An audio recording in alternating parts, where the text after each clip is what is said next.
Hello YouTube, it's Ben here from Team America, and coming at you guys with a updated deck profile for you guys, and it's been a while since I've done this, so I just like to get right into this.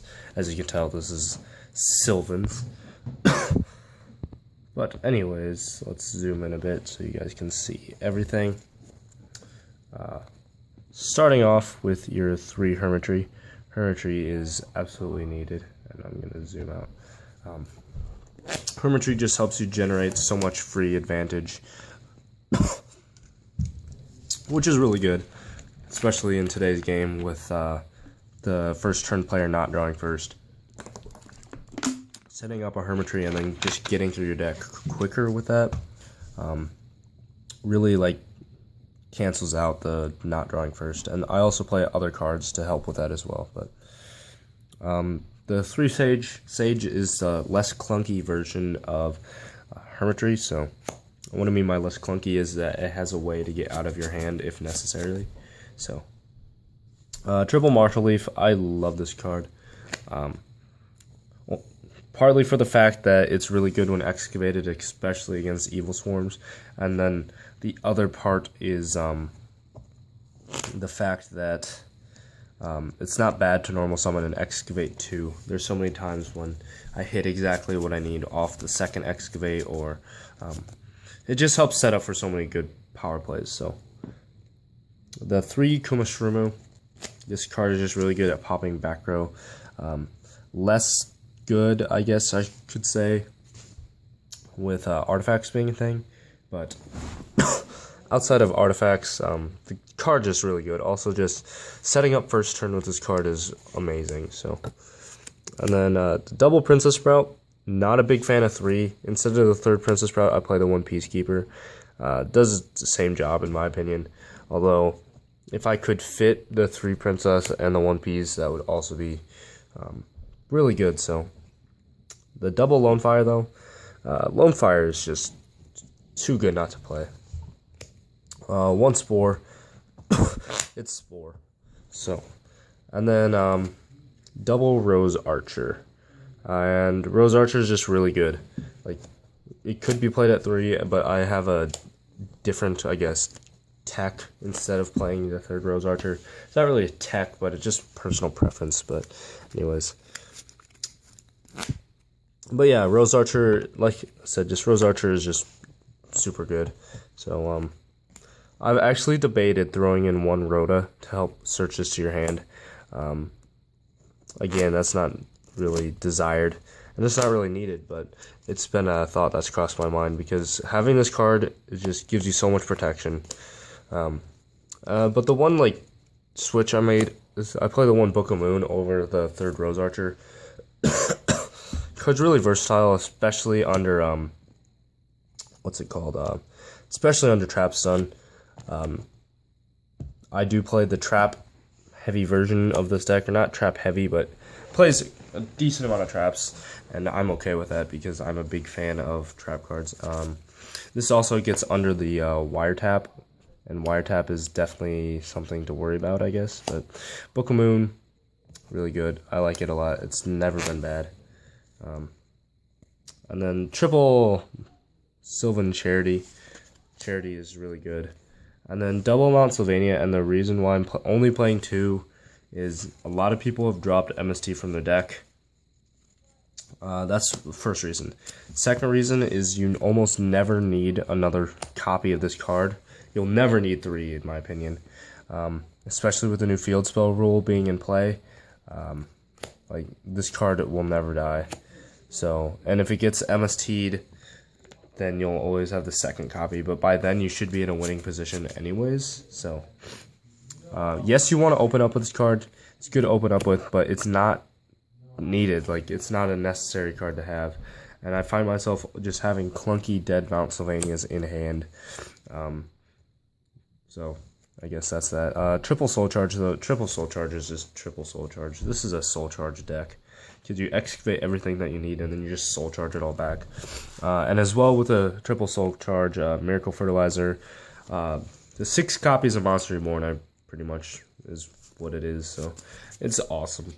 That's what gives the deck a lot of its power.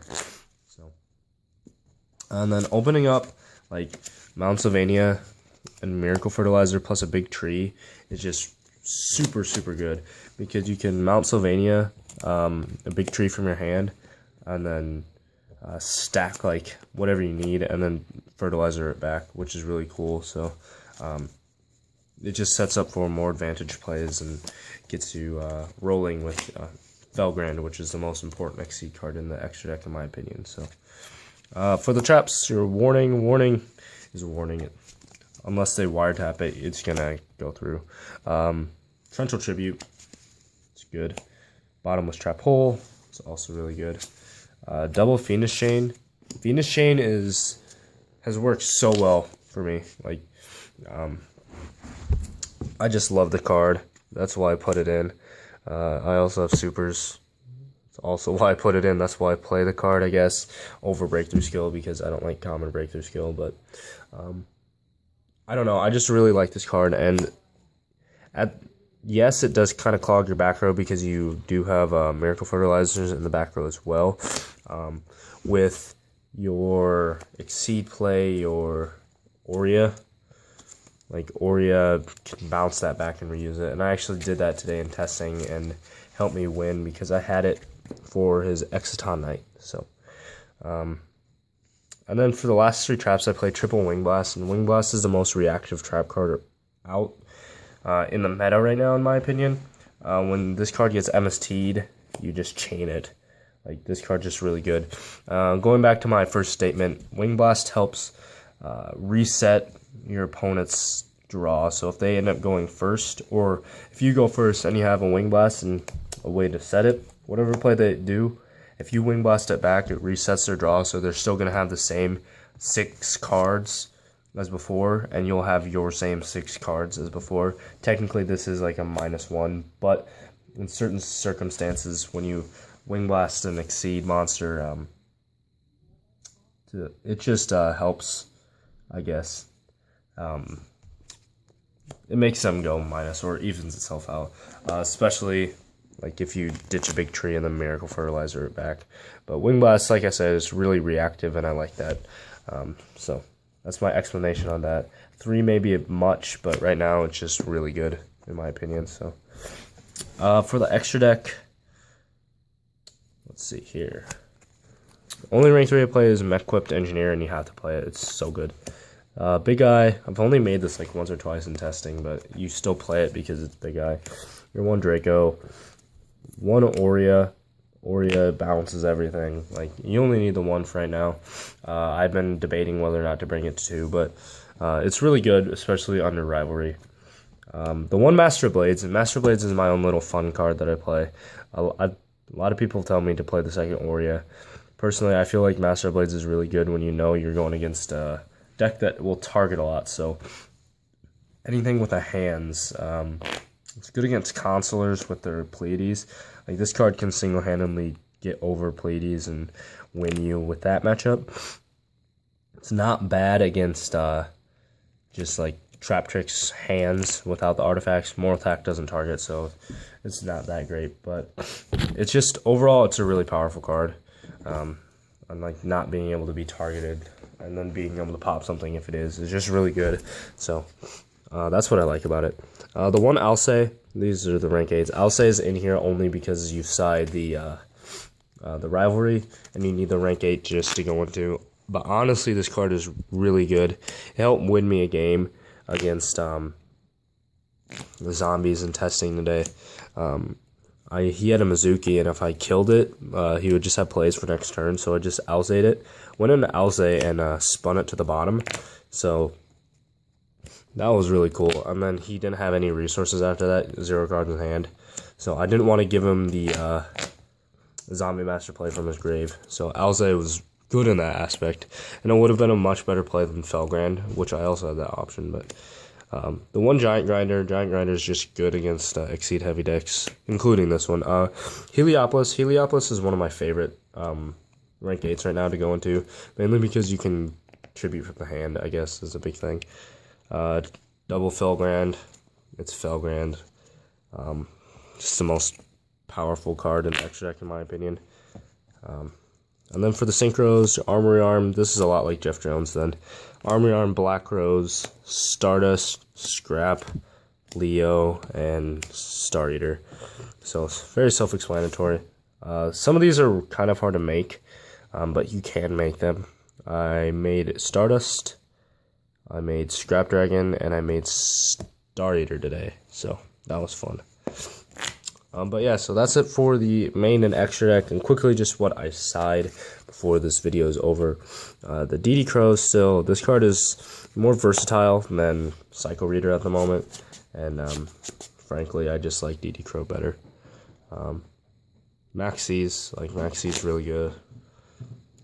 Exceed Encore for the Evil Swarm matchup, which is this arguably the hardest matchup outside of the hat deck that's running around. Space Typhoon, you can't main it really, especially if you don't know if you're going to be blind MSTing into artifacts, so there's that.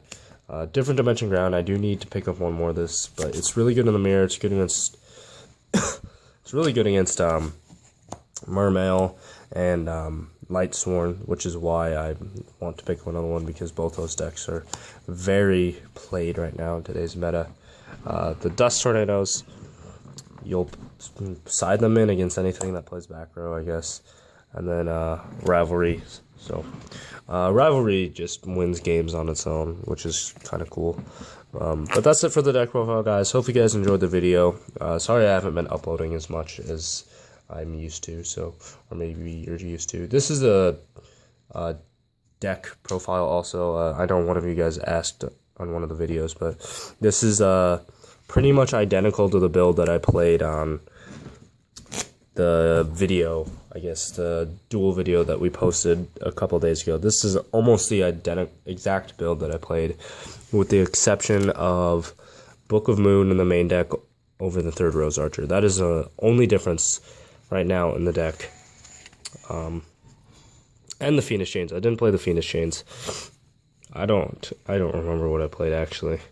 There was something about that, but to be honest, this has just been working really well, so I cannot complain whatsoever. I was playing Divine Wraths, that's what I was doing, over Phoenix Chain. Phoenix Chain was just more versatile. But anyways, guys, thank you guys for watching. Don't forget to comment and subscribe. I really do like this deck. I think it's going to be very good up into the next format until Shadows come out and Telenites and all that OCG crap. So, anyways, guys, like I said, thanks for watching. Don't forget to comment and subscribe, and I'll see you guys next time.